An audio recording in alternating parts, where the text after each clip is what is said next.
इस वक्त मैं मौजूद हूँ टिकरी बॉर्डर पर और टिकरी बॉर्डर से जो सीधी सड़क जाती है वहाँ से चलने के बाद मेट्रो लाइन के रास्ते से जब आप बाएं मुड़ेंगे तो वो रास्ता भी दिल्ली की ओर ही जाती है और उस रास्ते में भी हज़ारों की तादाद में किसान 110 दिनों से बैठे हुए हैं और सर्दी के बाद गर्मी आ चुकी है। लिहाजा किसानों ने भी ट्रॉली से निकलकर इन लोगों ने भी अपना परमानेंट ठिकाना बना लिया है। दरअसल परमानेंट ठिकाना का मतलब ये हुआ कि इन किसानों ने ट्रॉली से निकलकर गर्मी का इंतज़ाम करने के लिए अपने तरीके से इन लोगों ने शेड बनाया है। ज़्यादातर ये शेड बांस के, खड़ के और ईंट से बने हुए मकान भी हैं। चलिए मैं आपको दिखाता हूँ कि किस तरह किसानों ने यहाँ पर अपना परमानेंट रहने के लिए ठिकाना बनाया है। आप देख सकते हैं ये बांस के बने हुए घर हैं जिसमें किसान सर्दी के बाद अब गर्मी में रहने के लिए उन्होंने अपना रैन बसारा बनाया है। और आप मेरे साथ अंदर आएंगे तो सड़क के अंदर से देखेंगे कि ट्रॉली तो लगी हुई है, लेकिन ट्रॉली के बाद ऐसे घर भी बने हुए हैं जो बांस के बने हुए हैं और इन्हीं बांसों में अब किसान अपना बसेरा बना चुके हैं। ऐसे ही हर तरफ आप इधर भी देख सकते हैं, इधर भी उसी बांस के बने हुए घर हैं और इधर भी पक्के मकान इन बांसों के बने हुए हैं। आप देख सकते हैं इस मकान में पंखे, फ्रिज, गद्दे, वो हर इंतज़ाम हैं जो किसी भी घर में होता है।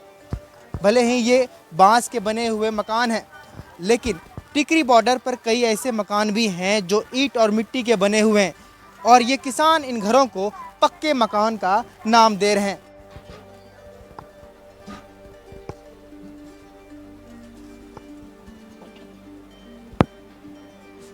आप देख सकते हैं कि किसानों ने ऐसा ही घर बनाया है बांस का, जिसे किसानों ने पक्का घर का नाम दिया है। और इस घर में आप देख सकते हैं वो हर चीज़ मौजूद है जो किसान किसी भी आप घर में देखेंगे, चाहे फ्रिज हो, चाहे टीवी हो, चाहे गद्दे हो, चाहे पंखे हो, हर चीज़ किसानों के पास इस पक्के घर में मौजूद है। इन किसानों का कहना है कि 120 दिनों से लंबा ज़्यादा वक्त हो चुका है।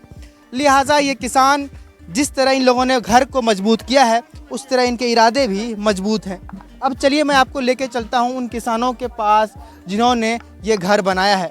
चलिए, इसी तरीके से किसान ने टिकरी बॉर्डर के हर जगह पर ऐसे ऐसे घर बनाए हैं। किसानों का कहना है कि ये कच्चा मकान है, लेकिन बांस का बना हुआ ये जितने भी मकान आप देख सकते हैं, यहाँ पर हज़ारों की तादाद में किसान इस वक्त सिर्फ टिकरी बॉर्डर हो और इतने ही तादाद में किसान चाहे सिंघू बॉर्डर हो, गाज़ीपुर बॉर्डर हो, वहाँ भी किसान अब ट्रॉली से निकलकर इस तरीके के पक्के घरों में अपना रैन बसेरा बना रहे हैं। मेरे साथ कुछ किसान मौजूद हैं जिन लोगों ने ये मकान बनाया है और ये किसान यहाँ पर 110 दिनों से ज़्यादा लंबा वक्त हो चुका है इन किसानों का यहाँ पर।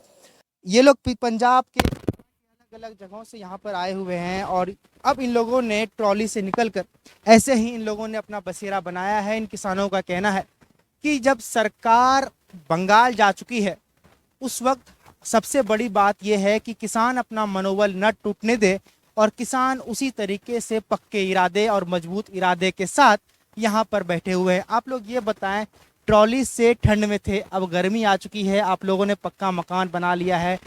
टिकरी बॉर्डर पर ईंट और मिट्टी की मकान बनाए जा रहे हैं, आप लोगों ने बांस के, खड़ के अलग अलग इंतजाम करके मकान बना चुके हैं।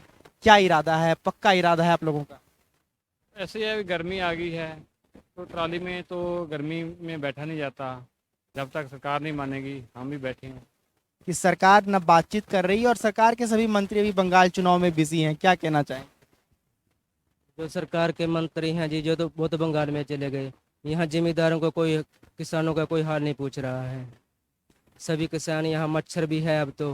पहले ट्राली में सर्दियों में तो कोई इतनी दिक्कत नहीं थी, अब गर्मी में गर्मी है जी, गर्मी में मच्छर की बहुत दिक्कत, इसलिए जिम्मेदार की सबसे ज़्यादा परेशानी आप लोगों को यहाँ किसान कच्चे मकान बनाए, ईंट लाए, मिट्टी लाए, बांस लाए, तो इनकी फंडिंग कहाँ से हो रही है, पैसे कौन दे रहे हैं ये सब के लिए? जब ये सवाल उठेंगे तो क्या कहेंगे? हम तो आपके गांव से और चंदा इकट्ठा करते हैं, चंदा इकट्ठा कर कर यहाँ पर लगाते हैं। आपके किले से हिसाब से जैसे भी गाँव में आप लोग सब चंदा इकट्ठा करते हैं, पैसे चंदा इकट्ठा करते हैं, किले के हिसाब से पैसे पाते हैं और यहाँ लगाते हैं। कोई किसी से नहीं मांगते, हम आपकी तरफ से करते हैं सारा कुछ। कोई सरकार के हमारे पास तो है ही नहीं कुछ भी देने लेने के लिए। लोग बात करते हैं संख्या की, तादाद की, कि किसानों की संख्या टिकरी बॉर्डर हो, गाजीपुर बॉर्डर हो घटती है, उसके बारे में ज़रा बताएं। वो आप लोगों ने जो नियम बनाया है उनके बारे में ज़रा बताएं। ये नियम हमें जैसे हमारे गांव की आबादी के हिसाब से जितनी आबादी है, जो बड़ा गांव है उससे 10 आदमी आते हैं, या किसी गांव से 20 आदमी भी आते हैं, छोटे गांव से 5-7 आदमी भी आते हैं। तो रेगुलर है जो आते रहते हैं, हफ्ताल 10 दिन बाद दूसरे आ जाते हैं। तो ऐसे एक सिस्टम बनाया है, चलता रहता है, रेगुलर चलता रहता है।